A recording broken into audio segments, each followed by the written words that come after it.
Definitely good. Well, hey, it's great to meet you. Thank you so much. I appreciate you taking a minute out today.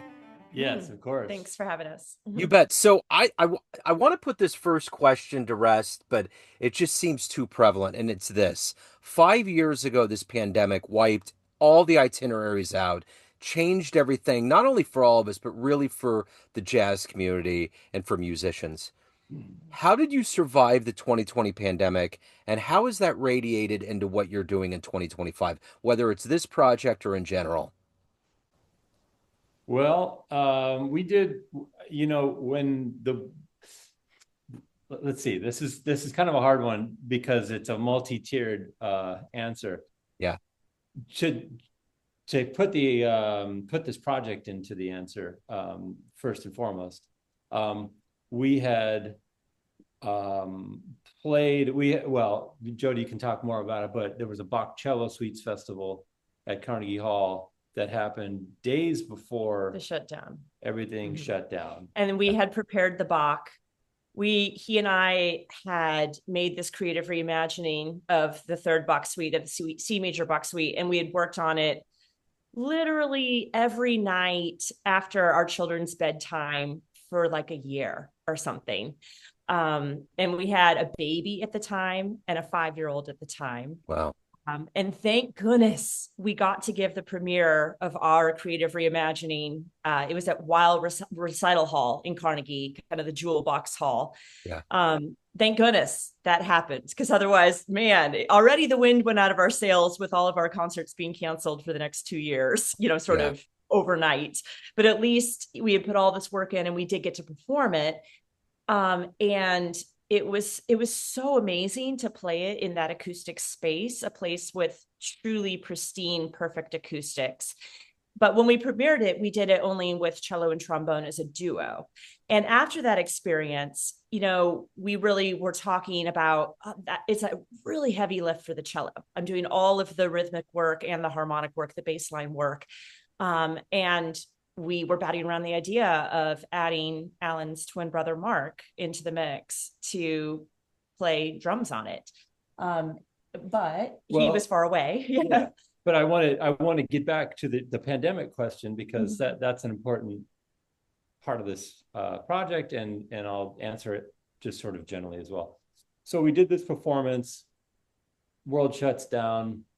We have a baby. And Jody, you're in the Midwest. Jody's from St. Louis, her whole family and extended family.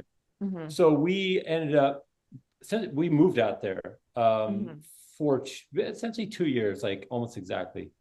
And so we navigated the pandemic from there, which had its pros and cons for us.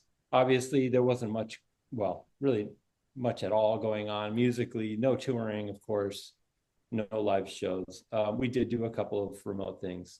But I was remotely teaching I teach at NYU, so I was remotely teaching for them. Then I started to do some more writing, and I was trying to figure things out for my own track professionally. All the while we were in this pandemic zone, we kind of thought, we have this project that we can responsibly do. So that was one creative byproduct for us of the pandemic, which was actually a silver lining. One of the silver linings, which was, we were able to figure out a way to make some music, complete this project that had started right before everything shut down. And because my brother was in the mix, my twin brother, Mark, the drummer, we were in this cohort as well. So, yeah, I mean, we survived it. We ended up coming back to New York, and you asked about extending beyond. I sort of restarted my career, essentially in New York. So it was almost like a 2-year pause. Nobody was doing anything, so it didn't really affect things. It affected a lot of things, but that's the long-ish short answer.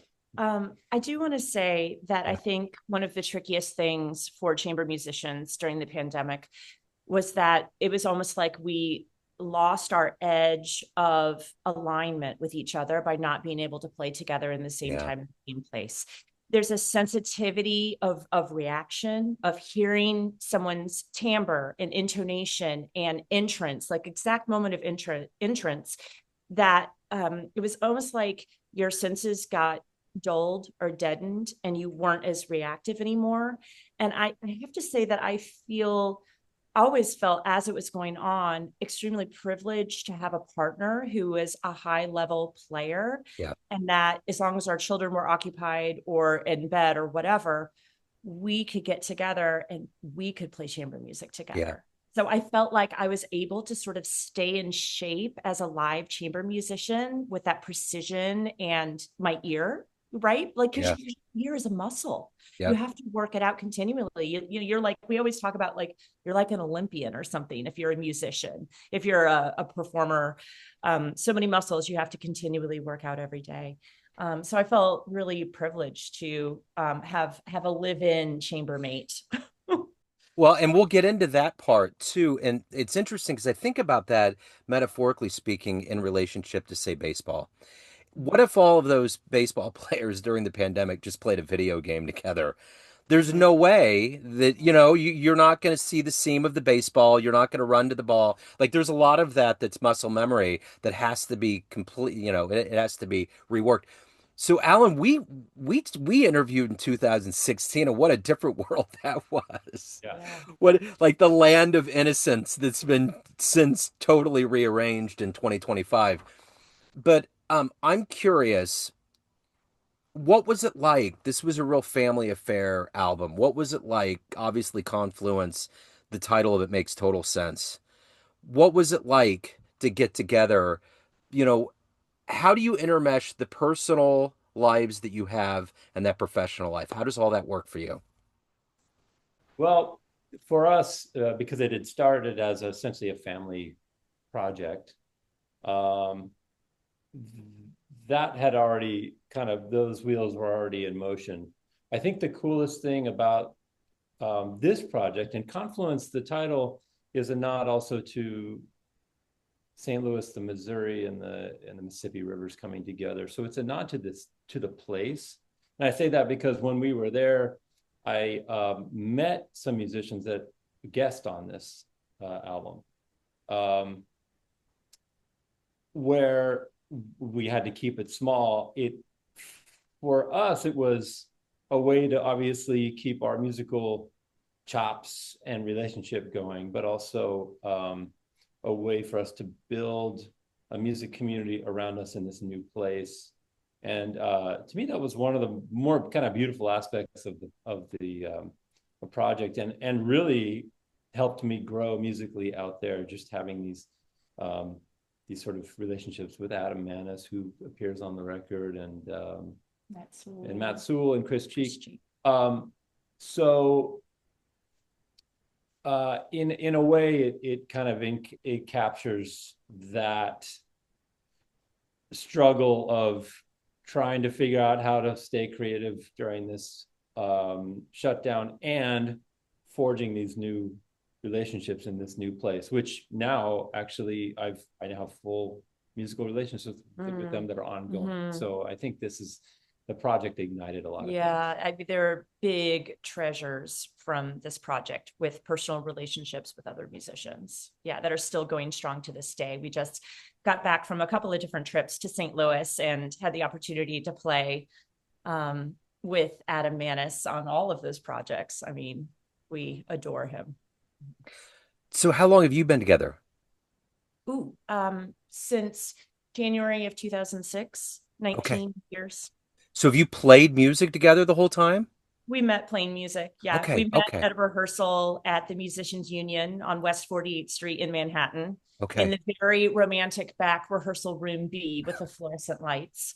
But yeah, we met on a project that was braiding together classical chamber music and jazz. We actually met playing a piece by Darcy James Argue. A lot of people know his big band music. Yeah. He wrote a piece that for 10-tet, and it had a big improvised trombone feature and improvised cello feature in the same piece. So he sat us next to each other in the rehearsal, and Alan got to do his thing and I got to do my thing. And then at the rehearsal break, we started chatting. There you go. It all begins. So let me ask you this. What's the greatest thing about working together musically, kind of in a more professional sense? What do you like the best? Oh, so many things. Yeah, I mean, for me, well, first of all, I just try to sound half as good as a cello sounds. The trombone, sonically, that's a good challenge trying to meld those two instruments. They share the same range, of course, and timbrally they're similar, kind of in the human voice zone, but it's tricky. It's a good challenge, I would say, to makes me think about timbre and trying to match the sound of her instrument. And then it's just, it's fun to play together. When we first met, we were playing, Baroque period music like Telemann and Bach duets, just to, just for fun. To get to know each other. And in a lot of ways, this is an extension of that. So I will say also, I'll add in that with the arranging, and it's kind of led to some co-writing in some ways, like that's a really fun part for me as a arranger or composer. Sometimes Jody will give me like a composition, or maybe it's not completely finished, and there are a lot of really cool ideas that I would never have thought of. So her world, I get to kind of take it and put my world into it in the form of an arrangement or a composition. And it becomes this really unique thing that I never would have done by myself. She probably wouldn't have done by herself, but it becomes this like true, it's like almost another child in a way. It's like both of our musical DNA in these arrangements and some songs. So I think that those things are really, really fun. And I would say, touching on how he was feeling that he was having to kind of shore up on maybe some skills that classical chamber musicians are working on routinely. For me, getting to play with him and having that very rich, deep jazz background, I've been so challenged with my rhythm and my sense of time and my sense of feel and groove and nuance with all of those things. And I've had to learn how to walk a bass line and all of these things that I wouldn't have developed had I kind of stayed in a classical track. And I think it's like one of the things that's continually peeling off for me, layer after layer, is because of his background coming from a whole different angle of music, he really hears things differently than I do. And I hear things differently than he does. We really hear different details because of our training and maybe just because of our predilections anyway, or what we're interested in most. And I think that is, as long as we can quell our egos and listen to each other, it forces both of us to become better musicians all the time. It's interesting with a lot of jazz musicians that I talk to that start out in the classic world. They're always relieved to get to that freedom part of improvised music, right? But there still needs to be that bedrock. There needs to be that foundation that comes from the classics. So it's like an intermingling. It's almost like just looking at something. It's almost like male and female. Like, how do we get along? Like, how does it work? Because we think so differently. And that's kind of the way that music is. They're different genres, but they just work. They just come together. So are you conscious about the way that you create? Is it an evolution? Do you look at the evolutionary line of your creativity together? Are you cognizant of that, or is it organic? How does that work from when you met and created music to today and your sound that you have together? I think that both of us have grown so much as composers since we first met. When we first met in 2006, shortly thereafter, we each started a project for which we each were band leader and included the other person. And I think back to that music now, and I mean, it's great music. I love all of it. It was his 2010 Chamber Songs album, which is his nonet plus an eight-piece string section on it. And I had a band called Fire in July, which was trombone, oddball instrumentation again. I guess I'm always doing that. Cello, clarinet. He doubled on clarinet and bass clarinet, trombone, vibraphone, piano, and drums. And all that music is wonderful, but it's so cool to see the through line of our development as writers and Yeah. arrangers. Since then, that's exciting for me to reflect on. I have been reflecting on that lately, so I feel like I can answer the question. Yeah, I would add too that for me, as someone who learned how to improvise by learning tunes off of lead sheets, with a simple melody line and chords, to take that foundational stuff and apply it to box music, which was the original impetus for this project, was really cool. It brought the improvisational aspect into box music, which, in that era, I think they improvised quite a bit. Mm-hmm. Maybe classical music's been a little bit more codified these days with regard to the player composer. They're two separate things as opposed to, well, not always, but generally. Mm-hmm. And whereas jazz, it's, if you're a player, more often than not, you're also a composer. Mm-hmm. So finding those improvisational, pathways through box music, and just with the cellist, from that lineage has been very cool. I mean, that's sort of how I look at everything that we play is through the lens of a musician who learned that way, mostly by ear, navigating what are the chords, what are the changes, and what are the melodies, and then figuring something interesting to do around all that information. So since you have a family dynamic that's full of music, holidays have to be fun. Are you jamming when you're together? Is Christmas and right? Yeah. Especially now because our two kids are playing music. Okay, so. there you go. Yeah, so you got the whole thing. So, it's interesting. Last week I interviewed Jillian Margot and Jeffrey Keyser. Oh, I just went and saw them. I just saw them Very cool. last Monday. Well, I asked them, I was like, the one thing about being a couple and then also creating together music is that it might be a lonely world if you can't confer with other couples. So my question to you is, or maybe it doesn't get lonely.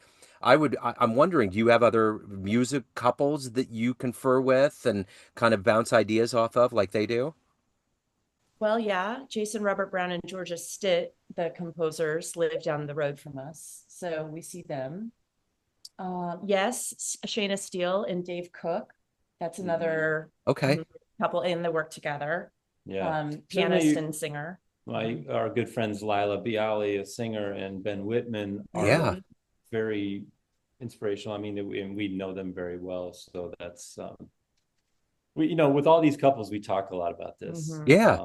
Totally. Also, I play in a band led by Jennifer Wharton, the trombone player, along with John Fedchuk, another trombone player. And so I'm in a band actually with a couple. So I see the dynamic. All right. I'm like, oh, you guys are dealing with the same stuff that you're swimming in that world. Yeah, for sure. Yeah. So what are you ultimately hoping the listener gets from this project? What do you want them to take from this? I want them the strength of the material, sort of meat and potatoes of the material. Like, I think some of it is light and beautiful and fun, but harmonically, rhythmically, especially melodically, I think it has a lot of juice in it. I think that we went through so much repertoire over years of playing together, and weeded out a lot of stuff that we didn't feel like worked with this oddball instrumentation, and really kept the gems. So I'm hoping that it's really listenable and melodic, beautiful.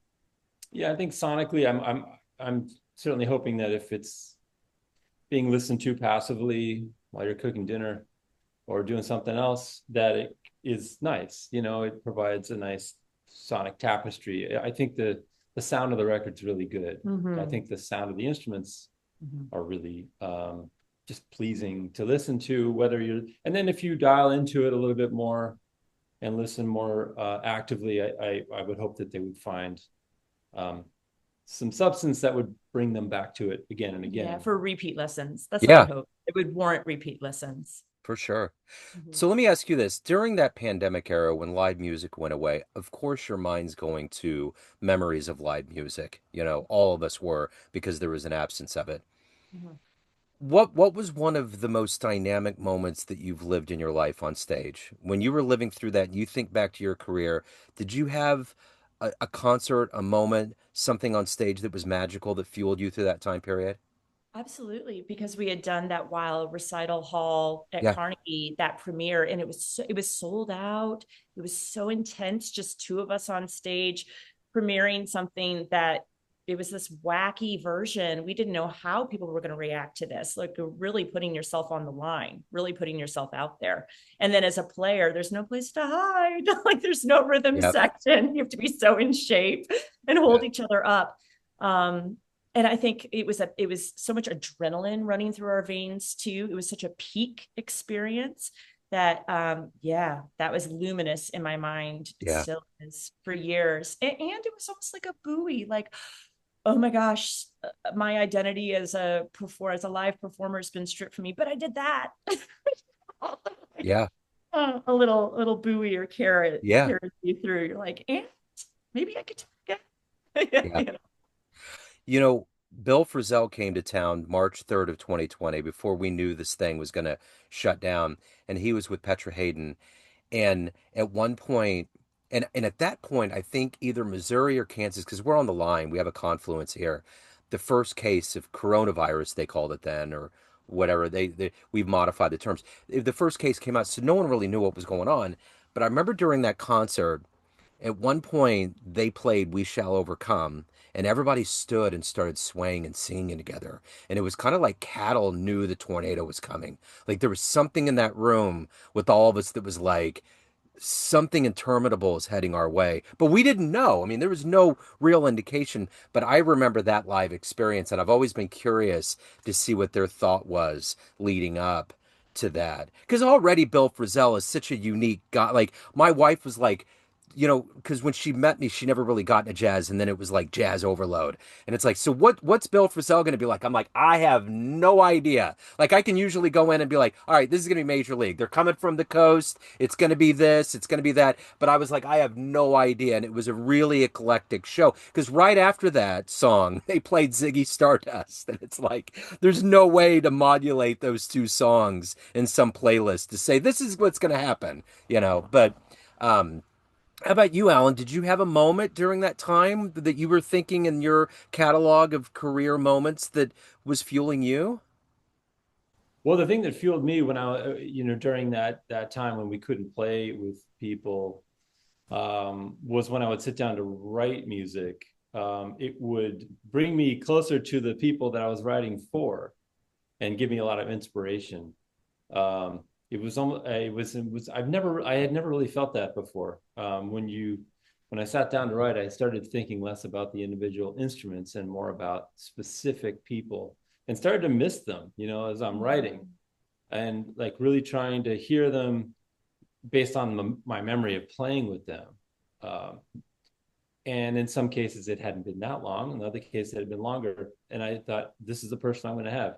And, then you start remembering all these tours you've done with these people and all these different gigs and these different experiences. And the whole thing starts flooding in Yeah. as you're writing. For me, I think that stays with me as like these are moments that are happening at my desk, just writing music, but there's so much going on connecting with these personalities. Like, man, I hope we can get back to this, sooner than later. So I would say that was, certainly really helpful to me. And I did write a fair amount of music during that time, and I released a lot of it on a non-net record called Up High Down Low. And I'm really glad I just documented it, because it's that period of time, as is this record. Yeah. Took a little bit longer to reach the finish line, but yeah, it's cool. I think about those records, about the compositional process more when I listen to that record sometimes. So Confluence is the new album. If anybody wants to pick up a copy, they want to catch you live, any of the other good projects and work going on in your world, where do they go? Well, for me, my website, alanferber.com, and I post things on Instagram and Facebook. Okay. Jody Redhage Ferber.com. Okay. And you can also check out Scarlet Tree Records, which is the new label that this is out on. And I will put all those links in the show notes. This has been great. Thank you so much. Thank you for taking a minute. Hopefully this was a little bit of sunshine in your rainy world there today. Absolutely, thanks. Jazz fans, Joe Domino here, the host of the weekly Neon Jazz radio show and regular interview series being produced and distributed from Lee Summit, Missouri. We are very excited to let you know about the second annual Lee Summit Jazz Festival taking place again this summer on June 28th at the Bridge Space, located at 210 Southwest Market Street in downtown Lee Summit. Following the success of the 2024 festival, the lineup will include Lee Summit students, Casey Area Youth Jazz, Paganova with Michael Pagan, Horoscope with Stan Kessler, Brad Gregory, Adam Larson, and the Lee Summit Jazz Orchestra. There will also be food trucks and vendors to round out a day of celebration. Early bird tickets are 2 for $30, and all details can be found at lsjazzfest.com. We can't wait to see you there.